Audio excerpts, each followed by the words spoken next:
செய்திக் கதம்பம்.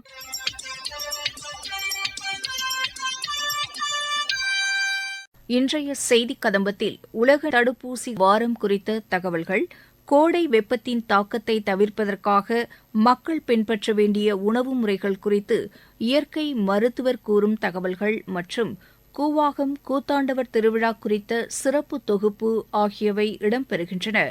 முதலில் உலக தடுப்பூசி வாரம் குறித்த ஒரு தொகுப்பு. உலக தடுப்பூசி வாரம் ஒவ்வொரு ஆண்டும் ஏப்ரல் மாதம் கடைசி வாரத்தில் கடைபிடிக்கப்படுகிறது. உலகெங்கும் காணப்படும் நோய்களுக்கு எதிராக தடுப்பூசிகளின் நன்மைகளை எடுத்துக் கூறி விழிப்புணர்வு ஏற்படுத்துவதற்காக ஏப்ரல் மாதம் கடைசி வாரத்தில் உலக சுகாதார அமைப்பால் இது கடைபிடிக்கப்படுகிறது.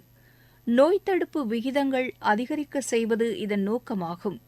உலக சுகாதார அமைப்பின் மதிப்பீட்டின்படி குழந்தை பருவத்திலிருந்து முதுமை பருவம் வரை செலுத்தப்படும் 25 வகையான தடுப்பு மருந்துகள் மூலம் ஒவ்வொரு ஆண்டும் 2 முதல் 3 மில்லியன் உயிரிழப்புகள் தடுக்கப்படுகின்றன. வளரும் நாடுகளில் சுமார் 22 மில்லியன் குழந்தைகளுக்கு அடிப்படை தடுப்பூசி கூட பெற வாய்ப்பில்லாத சூழல் நிலவுவதால் இதுகுறித்த பொது விழிப்புணர்வை ஏற்படுத்துவதோடு ஆபத்தான நோய்களுக்கு எதிரான தடுப்பூசிகளை பெற அனைத்து இடங்களிலும் உள்ள மக்களுக்கு ஆதரவளிப்பது இதன் நோக்கமாகும். உலக சுகாதார அமைப்பு 2012ஆம் ஆண்டு முதல் தடுப்பூசி வாரத்திற்கு ஒப்புதல் அளித்தது. உலகின் வெவ்வேறு பகுதிகளில் வெவ்வேறு நாட்களில் நோய் தடுப்பு நடவடிக்கைகள் மேற்கொள்ளப்பட்டன. இதனை ஒருங்கிணைத்து 180க்கும் மேற்பட்ட நாடுகள் மற்றும் பிரதேசங்களின் பங்களிப்புடன் நோய் தடுப்பு வாரம் 2012ஆம் ஆண்டு முதல் கடைபிடிக்கப்பட்டு வருகிறது. உலக சுகாதார அமைப்பு வெளியிட்டுள்ள செய்திக்குறிப்பில், குழந்தைகள், வயதானவர்கள் ஆகியோரை பல்வேறு நோய்களிலிருந்து பாதுகாப்பதற்காக தடுப்பூசிகள் செலுத்தப்படுவதாகவும், இதன் காரணமாக அவர்கள் ஆரோக்கியமான வாழ்வை உறுதிப்படுத்த இந்த தடுப்பூசிகள் பயன்படுவதாகவும் குறிப்பிட்டுள்ளது. தடுப்பூசிகள் பயன்படுத்துவதன் மூலம் நோய்களால் ஏற்படும் உயிரிழப்பு தடுக்கப்படுகிறது. தடுப்பு மருந்து உயிர்காக்கும் என்று நிரூபிக்கப்பட்டுள்ளது. 200 ஆண்டுகளுக்கு மேலாக தடுப்பூசிகள் உயிருக்கு ஆபத்தை விளைவிக்கும் நோய்களிலிருந்து நம்மை பாதுகாத்து வருகின்றன. தடுப்பூசியின் மூலம் ஆயிரக்கணக்கான உயிர்களை நாம் காப்பாற்ற முடியும். நோய் தடுப்பு நடவடிக்கைகள் மூலம் மக்களை ஒருங்கிணைக்க முடியும். இதன் மூலம் ஆரோக்கியமான சமுதாயம் உருவாகும். கோடை வெப்பத்தின் தாக்கத்தை தவிர்ப்பதற்காக மக்கள் பின்பற்ற வேண்டிய உணவு முறைகள் குறித்து திண்டுக்கல் அரசு மருத்துவமனை யோகா மற்றும் இயற்கை மருத்துவர் தேவராஜா தரும் தகவல்கள். வெயிலுக்கு நம்ம ரொம்ப பாதுகாப்பாக இருக்கணும்னா உணவு பழக்க வழக்கங்கள் ரொம்ப முக்கியம். குளிர்ச்சியான உணவு பழக்க வழக்கங்கள் இருக்கணும். நம்மளுடைய மனநிலை நல்ல ரிலாக்ஸாக இருக்கணும். தேவையான அளவுக்கு நல்ல ஓய்வு கிடைக்கணும். நம்ம உடுத்தக்கூடிய ஆடைகள் நல்ல பருத்தி ஆடைகளாக இருக்கணும். இந்த மாதிரி சில விஷயங்கள் நம்ம ஃபாலோ பண்ணணும். உணவு பொறுத்த வரைக்கும் பார்த்திங்கன்னா, முடிஞ்ச வரைக்கும் நான் ஸ்பைசி டயட் அப்படின்னு சொல்லுவோம். மசாலா பொருள்கள் அதிகம் சேர்க்காமல் நீங்கள் சாப்பிட்டீங்க அப்படின்னா உடம்பு நல்லா குளிர்ச்சியாக இருக்கும். உணவு தேவைக்கு அதிகமாக எடுத்துக்காதீங்க. நல்ல பழங்கள் நிறைய எடுத்துக்கோங்க. நிறைய டீ, காஃபி, அந்த மாதிரி ஸ்பைசியான உணவுகள், துரித உணவுகள் இதெல்லாம் முடிஞ்ச வரைக்கும் தவிர்த்துக்கோங்க. பழங்கள், பழச்சாறுகள், ஜூஸஸ் நிறைய எடுத்துக்கோங்க. இளநீர் சாப்பிடலாம், பதநீர் சாப்பிடலாம். ஸோ இந்த மாதிரி உணவுகளை பொறுத்த வரைக்கும் நல்ல பாரம்பரிய உணவுகள், கம்மங்கூழ், கஞ்சி, அந்த மாதிரி முடிஞ்ச வரைக்கும் எடுத்துக்கோங்க. ரொம்ப புளிப்பான உணவுகள் அதிகம் எடுத்துக்காதீங்க. செரிமானத்துக்கு கஷ்டமான உணவுகள் அதிகம் எடுத்துக்காதீங்க.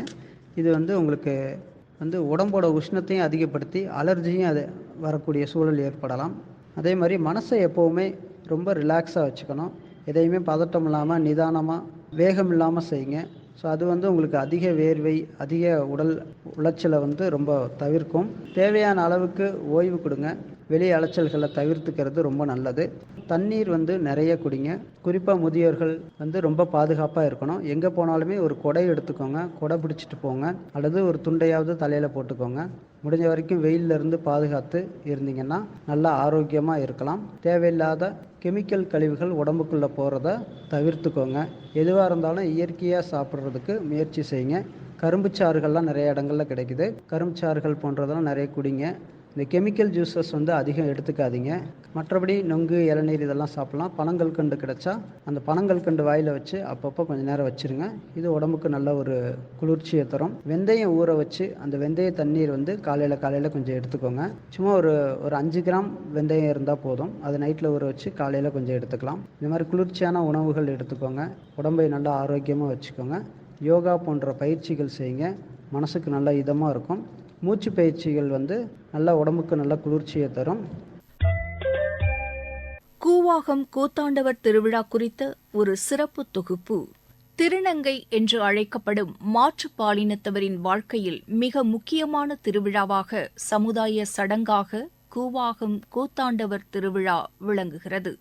தமிழகத்தின் கள்ளக்குறிச்சி மாவட்டத்தில் கூவாகம் கிராமத்தில் கூத்தாண்டவர் கோவில் அமைந்துள்ளது.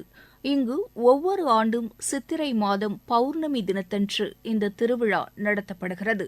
திருநங்கைகளின் உணர்வோடு இணைந்த இந்த திருவிழா 18 நாட்கள் நடைபெறுகிறது. இதில் கலந்து கொள்வதற்காக வெளிநாடுகளிலிருந்தும் நாட்டின் பல பகுதிகளிலிருந்தும் திருநங்கைகள் கூவாகம் கிராமத்திற்கு வருகை தருகின்றனர். மகாபாரத போரில் அரவானாகிய கூத்தாண்டவரை களப்பலி கொடுக்கும் நிகழ்வுக்கு அடுத்த நாள் திருநங்கைகள் விதவை கோலம் பூணும் நிகழ்ச்சியுடன் இந்த திருவிழா நிறைவு பெறும். பல பகுதிகளிலிருந்து வரும் திருநங்கைகளை ஒன்றிணைக்கும் சந்திப்பாகவும், அவர்களின் உணர்வுகளை, கலைத்திறனை வெளிப்படுத்தும் நிகழ்வாகவும் இந்த கூவாகம் கூத்தாண்டவர் திருவிழா திகழ்கிறது. கூத்தாண்டவர் கோவில் திருவிழா குறித்து எமது கள்ளக்குறிச்சி மாவட்ட செய்தியாளர் தரும் தகவல்கள். கள்ளக்குறிச்சி மாவட்டம் உளுந்தூர்பேட்டை அருகே உள்ள உலக புகழ்பெற்ற கூவாகம் கூத்தாண்டவர் கோவில் திருநங்கைகள் திருவிழா குடியேற்றம் மற்றும் சாகை வளர்த்தல் நிகழ்ச்சி கடந்த 9ஆம் தேதி தொடங்கியது. ஒவ்வொரு ஆண்டும் சித்திரை மாதம் 18 நாட்கள் நடைபெறுவது வழக்கம். இதன்படி இந்த ஆண்டிற்கான சித்திரை திருவிழா கொடியேற்றம் மற்றும் சாகை வளர்த்தல் நிகழ்ச்சியுடன் தொடங்கியது. இந்த சாகை வார்த்தல் நிகழ்ச்சியில் கூவாகம், தொட்டிநத்தம், அண்ணாநகர், சிவலிங்கபுரம், கொரட்டூர், பெரும்பாக்கம் போன்ற 7 கிராமங்களைச் சேர்ந்த பொதுமக்கள் தங்கள் வீடுகளில் படையல் செய்து கஞ்சி மற்றும் கூழ் குடங்களை மேலதாளங்களுடன் ஊர்வலமாக கொண்டு வந்து அம்மன் கோயிலில் வைத்து படையல் இட்டனர். இந்த நிகழ்ச்சியில் ஆயிரக்கணக்கான பக்தர்கள் கலந்து கொண்டு சுவாமி தரிசனம் செய்தனர். இந்த திருவிழாவில் முக்கிய நிகழ்வான சுவாமி திருக்கண் திறத்தல் நிகழ்ச்சி 23ஆம் தேதி இரவு நடைபெற்றது. அப்போது தமிழ்நாடு, கேரளா, கர்நாடகா, ஆந்திரா, மும்பை உள்ளிட்ட பல்வேறு மாநிலங்களிலிருந்தும் வெளிநாடுகளிலிருந்தும் பல்லாயிரக்கணக்கான திருநங்கைகள் கூவாகம் கூத்தாண்டவர் கோயிலுக்கு வந்து அரவான் சுவாமியை தங்கள் கணவனாக ஏற்றுக்கொண்டு பூசாரி கையால் தாலி கட்டிக்கொண்டு வளையல், பூ, புத்தாடை அணிந்து தங்கள் மணப்பெண் கோலத்தில் அலங்கரித்து அரவணை கணவனாக ஏற்றுக்கொண்டு பூசாரி கையால் தாலி கட்டி கொண்டனர். அதன் பிறகு அன்று இரவு முழுவதும் இவர்கள் கும்மி அடித்து ஆடி பாடி மகிழ்வார்கள். அதனைத் தொடர்ந்து இன்று அதிகாலை அரவான் கண் திறத்தல் நிகழ்ச்சியும் இன்று அரவான் திரு தேரோட்டமும் நடைபெற்றது. பின்பு தாலி துறந்த பின்பு அங்குள்ள கிணற்றுகளில் குளித்துவிட்டு வெள்ளை புடவை அணிந்து விதவை கோலத்தில் தங்கள் சொந்த ஊருக்கு புறப்பட்டு சென்றுள்ளனர். நாளை மறுநாள் தர்மர் பட்டாபிஷேகத்துடன் சித்திரை திருவிழா நிறைவு பெறுகிறது. இந்த விழாவிற்காக மாவட்ட நிர்வாகம் சார்பில் குடிநீர் மற்றும் கழிவறை வசதி ஏற்படுத்தியதோடு மருத்துவத்துறையினர் கிராமத்தில் உள்ள 2 இடங்களில் 24 மணி நேரமும் செயல்படக்கூடிய மருத்துவ முகாம் அமைக்கப்பட்டுள்ளது.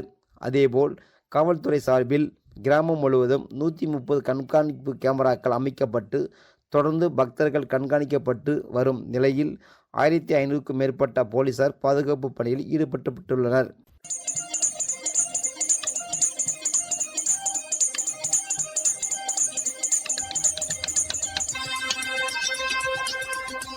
இத்துடன் இன்றைய செய்திக் கதம்பம் நிறைவு பெறுகிறது.